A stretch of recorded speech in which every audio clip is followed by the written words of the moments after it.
আসসালামু আলাইকুম। আশা করি সবাই ভালো আছেন। It's me Ashraful Islam Lalon. Ashraful Islam Lalon Italy page এবং ইউটিউব চ্যানেল যে যেখান থেকে দেখছেন সবাইকে আন্তরিক ভালোবাসা ও অভিনন্দন। যারা ফেসবুকে থেকে দেখছেন ফেসবুক পেজটি লাইক ফলো শেয়ার দিয়ে এবং কি ইউটিউব চ্যানেলটি সাবস্ক্রাইব করে পাশে থাকুন, ধন্যবাদ। তো আজকের টপিকটি হলো যে ইতালি ভিসা ট্র্যাকিং করবেন কিভাবে, বা ইতালি ভিসা চেক করবেন কিভাবে, বা ইতালি ভিসা স্ট্যাটাস কিভাবে চেক করবেন। তো আসলে আপনার ইতালি ভিসা কোন অবস্থান আছে, তো এইগুলো আপনি কিভাবে চেক করবেন।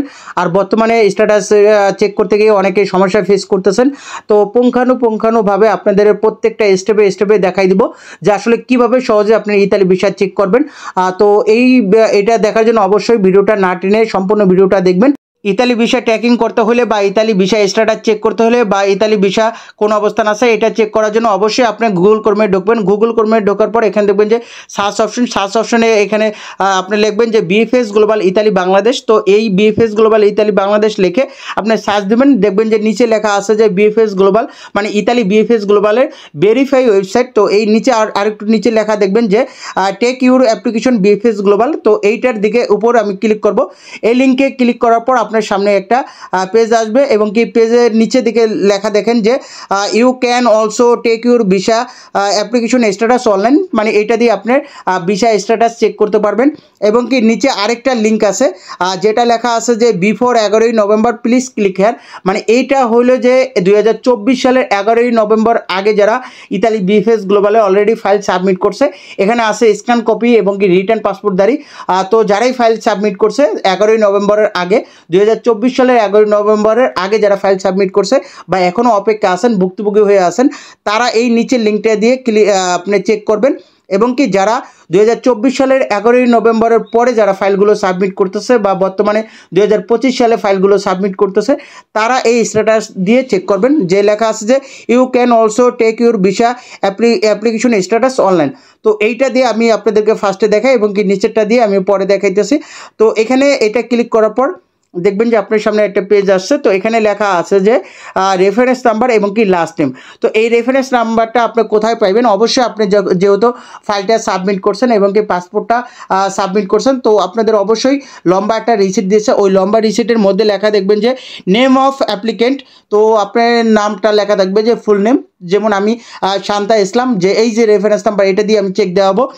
তো নিচে লেখা আছে যে অ্যাপ্লিকেশন রেফারেন্স নাম্বার, মানে রেফারেন্স নাম্বারটা লেখা থাকে।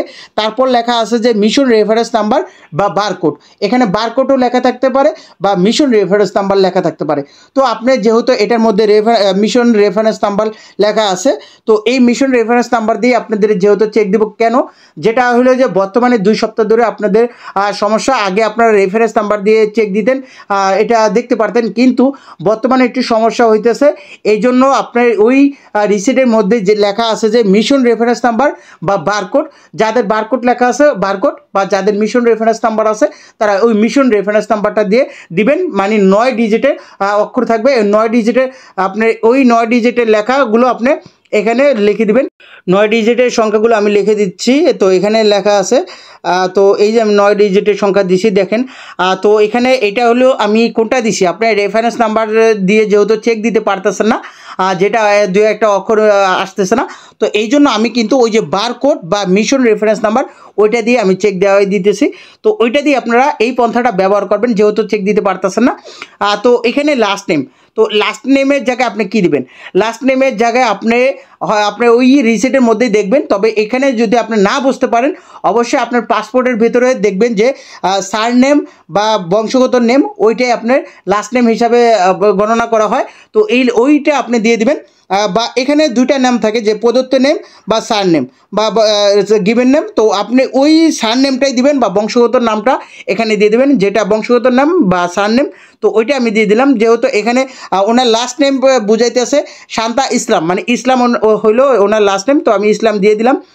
তো এখানে নিচে লেখা দেখেন যে ক্যাপচার কোড KFRMI, এই লেখাটা অনেক সময় অনেক রকম থাকতে পারে। তো এখানে যদি আপনি এই লেখাটা ধরেন, আমি এই কে লেখাটা বুঝি না, তো এখানে আপনি এই যে লেখা আছে enter the text show in MS, মানে আপনি এই লেখাটা কিন্তু চেঞ্জ করতে পারবেন। এই যে এই কোনায় এটুকে ক্লিক করলে আপনি এই লেখাটা আবার নতুন আরেকটা লেখা আসবে। তবে এখন আমি আমার চেক করতেছি, এখন এই লেখাটা আসতেছে, কিন্তু আপনার সময় আরেকটা লেখা আসবে। তো এইটা যেইটাই আসবে ওইটাই আপনি দিবেন। বড় হাতের থাকলে বড় হাতে দিবেন, ছোট হাতে থাকলে ছোট হাতে দিবেন, বা কোনো নাম্বার থাকলে নাম্বার দিবেন। তবে এখানে সুযোগটা বা সুবিধাটা বেশি যে বিএফএস গ্লোবাল বা ইতালি যে ওয়েবসাইট, এখানে চেক করতে হলে এখানে সব বড় হাতের থাকে, এখানে ছোট হাতের অক্ষর থাকে না। তো আপনার প্রত্যেকটা অক্ষরেই বড় হাতের আপনি সিলেক্ট করবেন, যেটাই আসুক। তো এখানে আমার যেই অক্ষরগুলো আসছে সেই অক্ষরগুলো আমি দিতেছি কে এফ, তারপর আর এম আই। তো এই যে যেই কটা অক্ষর আসলো এই কটা অক্ষর আমি দিয়ে দিলাম। তো এখানে লেখা আছে যে সাবমিট। তো এই সাবমিট অপশনে আমি ক্লিক করব। তো এই সাবমিটে ক্লিক করার পর এই দেখেন নিচে লেখা আছে যে স্ট্যাটাসটা তো কোন অবস্থান আছে। তো এ আর হলো রেডি ফর কালেকশন এসএমএস, মানে তার ফ্যামিলি ভিসা। তো ওনার ভিসা রেডি হয়ে গেছে, ওনার ডেলিভারি আনতে বলতেছে যে রেডি ফর কালেকশন এসএমএস দিছে। তো এইটাই। তো এটা আসলে 2024 সালের 11ই নভেম্বরের পরে যারা ফাইলগুলো সাবমিট করছে তারা এই স্ট্যাটাস দিয়ে চেক করবেন। যারা 2024 সালে 11ই নভেম্বর আগে যারা ফাইল সাবমিট করছেন তারা কিন্তু আবার এইটা দিয়ে চেক করবেন। তো তারা চেক করার জন্য অবশ্যই এখানে আপনারও রেফারেন্স নাম্বার আসবে। তো আপনাদের এই ওয়েবসাইটে কোনো সমস্যা নাই অবশ্যই, তাহলে আমি রেফারেন্স নাম্বার দিয়ে চেক দিব। তো রেফারেন্স নাম্বার দিয়ে চেক দিলে আমি এখানে রেফারেন্স নাম্বারটা দিয়ে দেবো ওই রিসেটের মধ্যে থেকে। তো এটা আরেকটা এখানে তো আমি লাস্ট নেমে এটা হলো হাসান, তো হাসান দিয়ে দিচ্ছি, এই যে হাসান। তো এখানে আমি বলছিলাম যে এখানে ক্যাপচার কোড যেটা আসে ওইটা আপনাকে দিতে হইব। তো ক্যাপচার কোড এখানে যেটা আসছে ওইটা আমি দিতেছি। তো জে এন, তারপর PW। তো ক্যাপচার কোড যেটা আসলো ওইটাই আমি দিলাম। তো এখানে লেখা the passport has been handed over, মানে আর পাসপোর্টটা হ্যান্ড ওভার করছে, তো রিটার্ন পাসপোর্ট দ্বারাই। তো এইভাবে আপনারা চেক দিতে পারবেন। তবে আবার আরেকটু ক্লিয়ার করে রাখি যে আপনারা 2024 সালের 11ই নভেম্বরের পরে যারা জমা দিতেছেন বা বর্তমানে 2025 সালে পাসপোর্টগুলো সাবমিট করতেছেন তারা এই যে এই you can also take your visa application status online, এটা দিয়ে চেক করবেন। তবে এখন অনেকেই সমস্যা ফেস করতেছেন যে আপনার রেফারেন্স নাম্বারটা ফুল আসে না, তারা কিন্তু বারকোড বা ওই যে মিশন রেফারেন্স নাম্বার দিয়ে আপনি চেক দিতে পারবেন, আর লাস্ট নেমের জায়গায় লাস্ট নেমে দিবেন। তো এটাই বলবো। তো এতক্ষণ সাথে থেকে ভিডিওটি দেখার জন্য আপনাদেরকে অসংখ্য ধন্যবাদ। আপনারা সুস্থ থাকুন, ভালো থাকুন, আল্লাহ হাফেজ, আসসালামু আলাইকুম।